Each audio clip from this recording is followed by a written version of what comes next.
နောက်ထပ်အန်တန်နဲ့ဆိုင်တဲ့ပုံစံတစ်ပုဒ်ကိုပဲဒီချက်တို့စပြီးတော့တွက်ပါမယ် The third term of the binomial expansion of 1 plus 1 by 4 the whole power n is twice the fourth term 5n ကဲအဲ့တော့ဒီချက်တို့က third term ပေးထားတယ် third term ဆိုဒီချက်တို့က r plus 1 term နဲ့တွက်မယ်ဆို r equal to 2 ရပါတယ်ပြီးရင် fourth term ဆိုလို့ရှိရင်လည်း r plus 1 term နဲ့တွက်လိုက်မယ်ဆို r equal to 3 ရပါတယ်အဲ့တော့ဒီချက်တို့ r term ကိုတန်းပြီးတော့သိနေပြီပေါ့နော်ကဲအဲ့တော့ဒါကိုဒီချက်တို့က1 plus 1 by 4 to the power n ကိုဒီချက်တို့က third term တစ်ခါရှာရမယ် fourth term တစ်ခါရှာမယ်ကဲအဲ့တော့ third term က r term ကို2ဖြစ်တဲ့အတွက် nc2 1 power n minus 2 1 by 4 power 2 n term ကိုဒီချက်တို့ကမသိတဲ့အတွက် nc2 ကိုဒီချက်တို့က nc2 ပဲဒီချက်ရေးထားပါအောင်မယ်ပြီးရင်1 power n minus 2ကကြတော့ဒီချက်ကမရေးတော့ပါဘူးဘာဖြစ်လို့လဲဆိုတော့1ကို exponent ဘယ်လောက်ပဲတင်တင်1ပဲရမှာဆိုတော့ဒီချက်တို့က multiply လုပ်တဲ့အခါမှာ1ဒီအဖြစ်ပဲပြန်ရမှာဆိုတော့ဒီချက်1ကိုမရေးတော့ဘူးပေါ့နော်ပြီးရင်1 by 4 square က1 by 16ရပါတယ်ဒါကတော့ third term ကိုတွက်တာပါကဲ fourth term ကိုလည်းဒီလိုပုံစံအတိုင်းပဲနောက်တစ်ချိန်ပြန်တွက်လို့ရပါတယ် fourth term ဆိုတဲ့အတွက် r term က3ဖြစ်ပါတယ် nc3 1 power n minus 3 1 by 4 power 3အဲ့တော့ဒီချက်တို့ရဲ့ answer က nc3 1 power n minus 3ကတော့ခုနကရှင်းပြထားတဲ့အတိုင်းပဲဒီချက်တို့အဖြေက1ပဲထွက်မှာဖြစ်တဲ့အတွက်မရေးတော့ပါဘူး1 by 4 power 3ကကြတော့1 by 64ရပါတယ်ဒီနှစ်ခုရပြီဆိုလို့ရှိရင်ဒီချက်တို့ကပုတ်စာကိုစပြီးတော့ဖြည့်ရှင်းပါမယ် third term က problem သဘောတရားအရဆိုလို့ရှိရင် third term က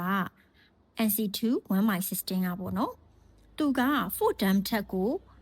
twice ဖြစ်နေတယ်ပေါ့ fourth term ရဲ့ fourth term ကို2နဲ့မြှောက်လို့ရှိရင် third term နဲ့ညီမယ်လို့ပြောတဲ့အတွက်ဒီချက်က fourth term နေရာမှာ2နဲ့ multiply လုပ်လိုက်ပါမယ်ပြီးရင် nc2 ကိုဒီချက်စပြီးတော့ဖြန့်ပြပါမယ် nc2 ဆိုတဲ့သဘောတရားခြေတို့က n n-1 အထိနှစ်ခုရေးရပါတယ် n n-1 2ဆိုတော့ဒီချက်တို့က2 times 1ရေးလိုက်တယ်ပေါ့နော်2 factorial ပုံစံကိုပြောတာပါဒါပြီးရင်1 by 16 equal to 2 multiply nc3 ရကြတော့ n ကပဲစပါမယ် n minus 1 n minus 2ပြီးရင်အောက်က3 factorial ဖြစ်တဲ့အတွက်3 times 2 times 1ကိုရေးပါတယ်ပြီးရင်1 by 64ပါဒီနေရာရောက်လို့ရှိရင်ဒီချက်တို့ကcancel လုပ်တဲ့ new ကိုပဲသုံးပါမယ်ဟိုဘက်ရွှေ့ဒီဘက်ရွှေ့လုပ်လို့ရှိရင်ဒီချက်တို့အဖြေတွေပို့ပြီးတော့မှားတတ်ပါတယ်ကဲအဲ့တော့ဒီချက်စပြီးတော့ဒီ n minus 1နဲ့ sorry n n-1 နဲ့ဒီဘက်က n n-1 ကို cancel လုပ်လိုက်ပါတယ်ပြီးလို့ရှိရင်နောက်တစ်ခု2 multiply 1နဲ့ဒီ right hand side က2 multiply 1ကိုလည်း cancel လုပ်လိုက်ပါတယ်ပြီးရင်ဒီမှာ1 cancel လုပ်လိုက်ပါတယ်16နဲ့64ကို cancel လုပ်ပါမယ်အဲ့တော့16နဲ့64ကိုဒီချက်တို့က divide လုပ်မယ်ဆို16နဲ့ divide လုပ်လို့ရတဲ့အတွက်64ကဒီမှာ4ကျန်ပါမယ်ပြီးလို့ရှိရင်ဒီချက်တို့ကဒီမှာ2နဲ့4ကိုထပ်ပြီးတော့ cancel လုပ်ပါမယ် simplify လုပ်တာပေါ့နော်အဲ့တော့2က1ဖြစ်သွားပြီးတော့ဒီ4က2ဖြစ်သွားပါတယ်အဲ့တော့ simplify လုပ်ပြီးတဲ့အခါမှာဒီချက်တို့က left hand side တစ်ခုလုံးမှာဘာကြံလဲကိုကြည့်ပါမယ် left hand side တစ်ခုလုံးမှာဘာမှမကြံပါဘူးအဲ့တော့ left hand side ရဲ့နေရာမှာဒီချက်တို့က1ကိုရေးရပါမယ်1 equal to ပြီးရင် right hand side ကိုကြည့်ပါမယ် right hand side မှာဘာကြံလဲဆို n minus 2 by 6ပါ3နဲ့2နဲ့ multiply လုပ်လိုက်လို့ရတဲ့အဖြေပေါ့နော်အဲ့တော့အဖြေက1 equal to n minus 2 by 6ဆိုပြီးတော့ထွက်လာပါတယ်လက်တလောကတော့ကဲအဲ့တော့ဒီချက်တို့ n ကိုရှာရပါအောင်မယ် n ကိုရှာမယ်ဆိုလို့ရှိရင်6က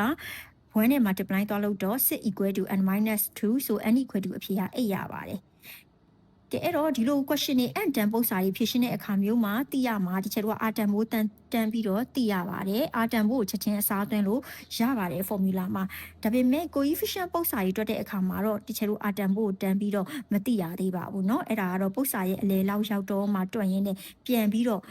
အဖြေထုတ်ပေးရတာပေါ့ r တန်ဖို့ပြန်ရှာပေးရတာပေါ့เนาะ